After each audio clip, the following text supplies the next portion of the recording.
गुरु प्यारी साध संगत जी, आज फिर से एक सुंदर सी साखी आप सभी को सुनाने जा रही हूँ। गुरु प्यारी साध संगत जी, हम सब अपने जीवन में दुख के समय में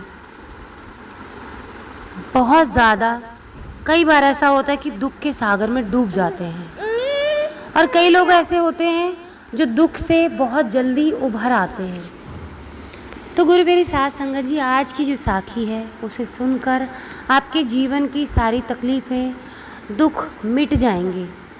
हम किन कारणों से परेशान रहते हैं, किस वजह से दुखी रहते हैं और उससे बाहर कैसे आ सकते हैं, इस साखी से हमें सब समझ में आ जाएगा। तो आइए गुरु प्यारी साध संगत जी, सुनते हैं आज की ये सुंदर सी साखी। ये कहानी है महात्मा बुद्ध की।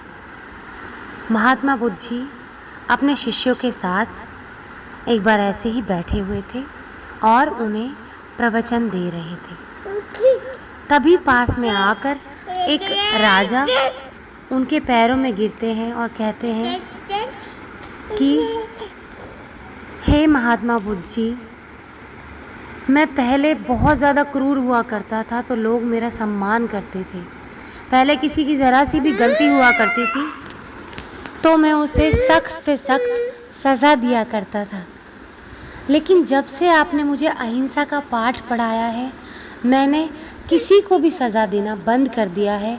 और इसकी वजह से कोई भी मेरे ऊपर आक्रमण कर देता है, राज्य में मेरी कोई बात नहीं मानता, कोई भी इंसान मेरी बेइज्जती करके चला जाता है और राज्य जैसे मेरे हाथ से छूटता जा रहा है।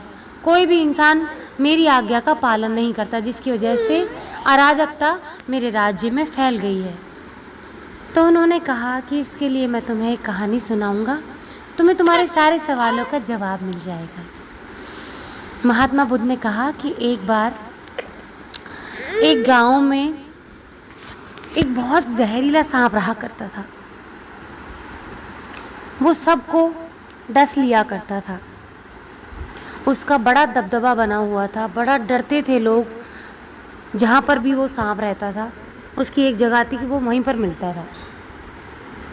गुरु प्यारी साध संगत जी, तो महात्मा बुद्ध जी ने उनको बताया, राजा को, कि उसी गांव में एक दिन एक भिक्षु आया, यानी कि एक भिखारी आया। बड़ा ही सीधा सरल दिखने वाला, बड़ा ही शांत स्वभाव वाला। तो वो उसी दिशा में जा रहा था जहाँ पर कि वो सांप रहता है। अब सारे गांव वाले उस भिक्षुक से बोले कि अरे तू क्या अपनी मौत को बुलावा देने जा रहा है? तुझे पता नहीं है वहाँ पर वो सांप रहता है, सबको काट लेता है। आज तक ना जाने इस गांव में कितनी मौतें हो गई हैं, साक्षात अपनी मौत को बुलावा देने जा रहा है। उसने कहा, मुझे किसी सांप से डर नहीं लगता, और ये कह के वहाँ से चल दिया। और गांव वालों ने सोच लिया आज से ये जिंदा वापस नहीं आएगा। बस चल पड़ा सांप की तरफ। जैसे ही सांप ने उसको देखा, उस भिखारी से कहा कि हे भिक्षुक, तुझे मुझसे डर नहीं लगता क्या? तूने क्या गांव वालों से मेरी कहानी नहीं सुनी कि मैं सबको मार देता हूँ, मैं कितना जहरीला हूँ? क्या तूने मेरी कहानियाँ नहीं सुनी जो यहाँ मरने चला आया? उस भिक्षुक ने कहा कि मुझे ना तो मौत से डर है और ना मुझे जीवन की कोई लालसा है, क्योंकि एक भिखारी होने से पहले मैं एक संत हूँ और मुझे किसी से डर नहीं लगता। मुझे तो लगता है कि तू दुनिया से डरता है, तुझे मुझसे डरना चाहिए, क्योंकि इंसान तुझे मार सकते हैं और तू इसीलिए डर की वजह से उन लोगों को मारता है। तू किसी को क्या डराएगा? तू तो खुद डरपोक है। इसी डर के कारण तू सारे लोगों की जान लेता है ना। मुझे तुझसे डर नहीं लगता, क्योंकि तू मुझे मार सकता है लेकिन मैं तुझे नहीं मारना चाहता। ये बात सुन के सांप की आंखों में आंसू आ गए। उसने कहा कि आप सच कह रहे हैं, मुझे इन गांव वालों से बहुत डर लगता है कि किसी दिन मुझे मार देंगे। इसीलिए उस डर की वजह से मैं अपनी फुंकार लेकर उन पर चढ़ जाता हूँ, और जब वो मेरी तरफ ज़्यादा बढ़ते हैं तो अपने जीवन को बचाने के लिए मुझे उन्हें काटना पड़ता है। संत मुस्कुराकर बोले, मुझे मालूम था कि तू खुद डरता है, तू किसी को क्या डराएगा, इसीलिए आज मैं तेरा मार्गदर्शन करने आया हूँ। अगर तुझे सच में डर लगता है लोगों से, तो तू गलत काम करना छोड़ दे। तू गलत काम मत करना जीवन में, किसी को मारना नहीं। इतना कह के संत वहाँ से चले जाते हैं। संत की बात वो सांप मान लेता है, लेकिन उस बेचारे के साथ क्या होता है, जैसे ही वो मारना छोड़ता है, लोग उसके पास जा जाकर पत्थर मारते हैं उसको। बेचारा लहू लुहान हो जाता है, उसके शरीर पे इतने घाव होते हैं। कुछ दिन बाद वहीं पर वो संत दोबारा से आते हैं। उसकी हालत देख के उन्हें रोना आ जाता है कि मैंने क्यों इस बेचारे को किसी को काटने से मना किया। शायद मेरी ही गलती थी और शायद मेरी बात को ये समझ नहीं पाया। जैसे ही संत वहाँ पहुँचते हैं तो सांप कहता है कि मैंने आपकी बात मानी और लोगों ने देखो मेरा ये हाल किया। संत ने कहा कि वत्स, मैं तुम्हें ये समझा के गया था कि तुम कोई गलत मत काम करना। तुम्हारी प्रवृत्ति है क्रूरता, तुमने अपनी क्रूरता को क्यों छोड़ दिया? तुम उन्हें डराते तो सही, तुमने तो उन पर फुंकारना भी छोड़ दिया। और जब तुमने फुंकारना छोड़ा तो उन्हें लगा कि ये तो हमें कुछ कहेगा ही नहीं। मैंने तो तुम्हें उन्हें मारने से मना किया था, मैंने तुम्हें तुम्हारी प्रवृत्ति छोड़ने के लिए थोड़ी ना कहा था। तुमने तो अपनी क्रूरता को ही छोड़ दिया, और जो तुम थे तुम वो ना रहे, तो दुनिया ने तुम्हारा गलत फ़ायदा उठाया। ये दुनिया ऐसी ही है, अगर हम अपनी प्रवृत्ति को छोड़ देते हैं, अपने उद्देश्य को जीवन में भूल जाते हैं, तो हमें ऐसे ही दुखों का सामना करना पड़ता है। गुरु प्यारी साध संगत जी, हमारे जीवन में हमारी उम्र के बहुत सारे पड़ाव होते हैं। एक बचपन, फिर जवानी, बुढ़ापा। अगर बचपन में कोई बच्चा बुढ़ों जैसी बात करना लग जाए, किसी के कहने पर करते तेरे अंदर तो बचपना है बहुत, तो ये उसकी समझदारी नहीं हुई ना। बच्चे की समझदारी नहीं, उसने अपनी प्रवृत्ति छोड़ दी, उसने अपना बचपना छोड़ दिया और बचपन में ही बुढ़ों जैसी बातें करने लग गया।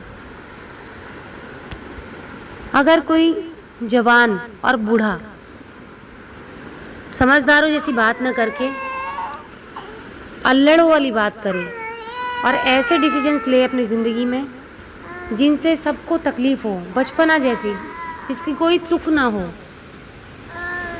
तो सबको तकलीफ़ उठानी पड़ सकती है। तो गुरु प्यारी साध संगत जी, अपनी प्रवृत्ति को किसी को नहीं छोड़ना चाहिए।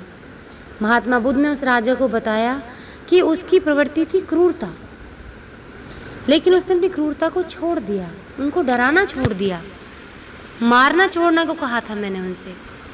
तो आपको भी मैंने यही समझाया था कि आप किसी को सज़ा ना दें, लेकिन अपना दबदबा बनाए रखें, बेवजह किसी को ना मारें। आपकी आदत क्या थी? आप बेवजह छोटी छोटी बातों पर हर एक किसी को मार दिया करते थे, उसको फांसी दे दिया करते थे। मैंने आपको समझाया कि आप अपने उद्देश्य को देखें। एक राजा का उद्देश्य क्या होता है? अपनी प्रजा का पालन करना और सही गलत का फैसला करना। मैंने आपको यही कहा था। मैंने आपको अपने राजा के स्वभाव को छोड़ने के लिए नहीं कहा था, मैंने आपको बेवजह लोगों को मारने के लिए मना किया था। और आपने लोगों को तो सज़ा देना ही छोड़ दिया, तो उससे आपके राज्य में अराजकता फैल रही थी। जो लोग जुर्म कर रहे थे उनको आपने बढ़ावा दे दिया और वो जुर्म करने से रुके नहीं, इसलिए आपके राज्य में अराजकता फैलने लगी, क्योंकि आप खुद अपनी प्रजा का ध्यान न रख पाए। वो जुर्म ऐसा बढ़ता गया कि आपकी आम जनता को तकलीफ़ होने लगी और आपको निकम्मा और नकारा समझ लिया कि राजा किसी लायक नहीं है। आपका दबदबा बना रहता जब आप उनके साथ न्याय करते। कभी अन्याय का रास्ता ना अपनाएं। अगर आप न्याय के रास्ते पर रहेंगे तो ही आपको सुख मिलेगा, और अगर आप अन्याय के रास्ते पर रहेंगे तो आपको दुख मिलेगा। तो यही है सुखों की चाबी।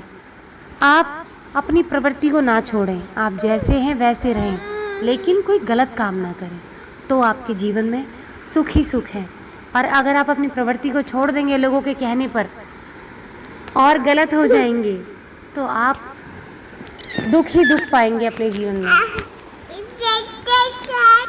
जैसे कि कोई इंसान अपने जीवन में चुप रहता है क्योंकि वो बहुत सारा दिमाग का काम करता है और अच्छे मकाम पर रहता है, सुमिरन करता है, पढ़ाई करता है अच्छा, तो इसीलिए वो चुप रहना पसंद करता है क्योंकि उसके पास समय ही नहीं है ज़्यादा किसी से बात करने का।